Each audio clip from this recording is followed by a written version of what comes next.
on a la chance de pouvoir essayer 5 vélos pratiquement sur la même journée, c'est presque un rêve d'enfant.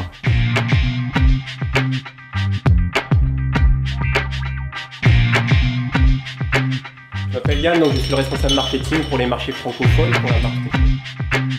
Un beau regroupement entre passionnés cyclistes et puis un gros coup de chance quand même d'être tiré au sort. Le but pour vous, c'est de vous mettre dans la position d'un acheteur. Des montées à fort pourcentage, de bonnes descentes, des descentes techniques. Allez, on y va! Wow!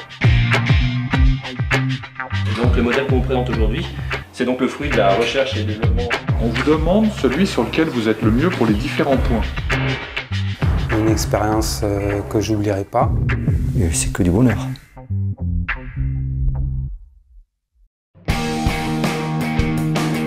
« 80% de l'énergie qu'on dépense aujourd'hui, c'est pour lutter contre le vent. Avec le Venge, on rentre clairement dans un nouveau millénaire puisque l'intérêt de ce vélo-là, c'est réellement d'améliorer les capacités à pédaler tout en rendant le vélo accessible. Pourquoi? Parce qu'aujourd'hui, l'aéro, ça sera le cheval de bataille du futur pour Specialized. Et le Venge permet aujourd'hui de rendre l'aéro disponible pour tout le monde. C'est un vélo, plus c'est de l'aéro en plus, et c'est de la performance à l'état pur. Un vélo très rigide qui procure une puissance incroyable. Des qualités qui ne sont pas faites pour moi, puisque je suis cyclosportif et il n'est pas très orienté cyclosport. Pour moi, l'occasion de monter, j'ai eu le sentiment de monter sur un vélo de pro. C'est un vélo pour la performance et on s'aperçoit lorsqu'on a besoin de rouler droit en ligne droite ou en descente très vite, on s'aperçoit que le vélo est très stable. Maintenant, il faut pouvoir l'emmener en montée et quand on a les jambes un petit peu raides, on commence à coincer. Une vitesse facile à maintenir et puis encore une capacité d'accélération. J'étais capable de réaccélérer de 45 à 50. Dans la descente, on a l'impression de s'envoler avec. Il faut qu'on lève le pied, autrement. On n'a pas choisi à faire le vélo le plus léger du monde, mais à intégrer toutes les fonctions. Tout est caché au maximum en fait pour rendre le vélo le plus fluide et le plus aérodynamique possible. Donc on a un cadre aujourd'hui qui est à 850 grammes avec toute l'intégration et avec le confort, donc qui était ce qu'on cherchait, qui était primordial en fait sur ce genre de vélo. J'ai trouvé un peu terne au niveau des coloris, hein, vraiment noir mat avec l'écriture pratiquement invisible. Par contre, en comportement, il est très confortable et il est assez efficace en fait. Une hyper réactivité au niveau du pilotage qui risque de surprendre quelques cyclosportifs. C'est un vélo qu'on peut conseiller sur des longues cyclos. C'est un vélo avec lequel on ne rentrera pas fatigué. Je l'ai senti un peu lourd au niveau des bases arrière. J'étais mal positionné dessus. Donc c'est un vélo où on doit rentrer dedans, être toujours à fond. Et c'est pas vraiment un vélo de balade, absolument pas.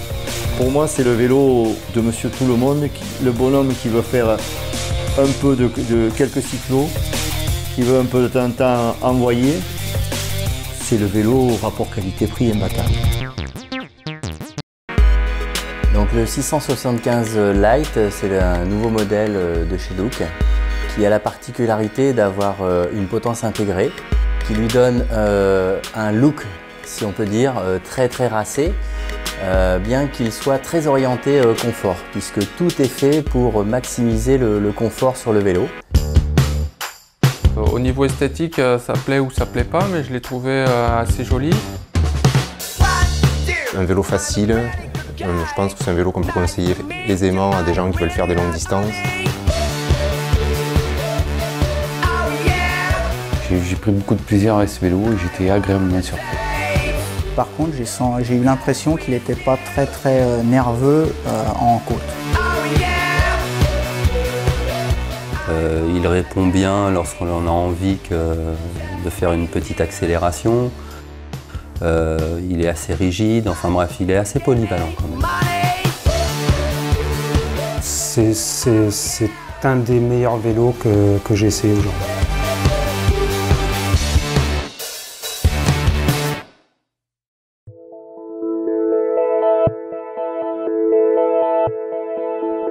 Donc c'est un vélo qui est à la fois léger, à la fois rigide. Vous retrouvez de la souplesse sur les bases du vélo, sur la fourche et sur le tube de selle. Donc quand vous allez rouler, vous allez avoir un vélo qui est super léger, super rigide, mais aussi confortable. D'énormes qualités de dynamisme, un vélo très facile à utiliser, quoique rigide, juste ce qu'il faut, un excellent compromis. Je regrette qu'ils aient mis des roues de moyenne gamme. Je me demande sur de longues distances s'il ne doit pas être trop épuisant. C'est un bout de bois, c'est un vélo qui demande énormément d'énergie. Un vélo pour un compétiteur, pour un rouleur. Facile en bosse, facile à démarrer, facile à relancer, un pilotage vraiment intuitif, non, un régal. Il y aurait des roues de la même valeur que le Canyon, ce serait le top.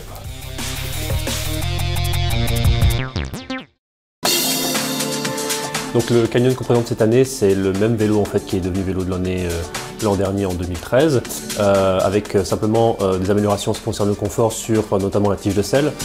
Et puis voilà, le vélo reste avec ses qualités dynamiques de l'an dernier, donc très rigide, très léger et néanmoins très confortable grâce à la technologie VCLS propre à Canyon.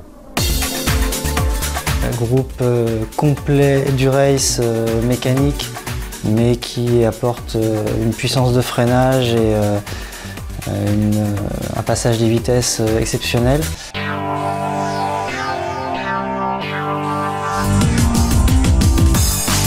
Quand on monte, on le sent pas, le vélo, c'est un pur bonheur. Très nerveux, léger et confortable. Vélo hyper confortable, il répond bien, même lorsqu'on est un peu fatigué, un petit coup de mou. C'est une des révélations de ce test, c'est à la fois la légèreté, l'efficacité et la confiance en descente. Alors le confort, bien entendu, avec le système de sa tige de selle, c'est pas un effet marketing.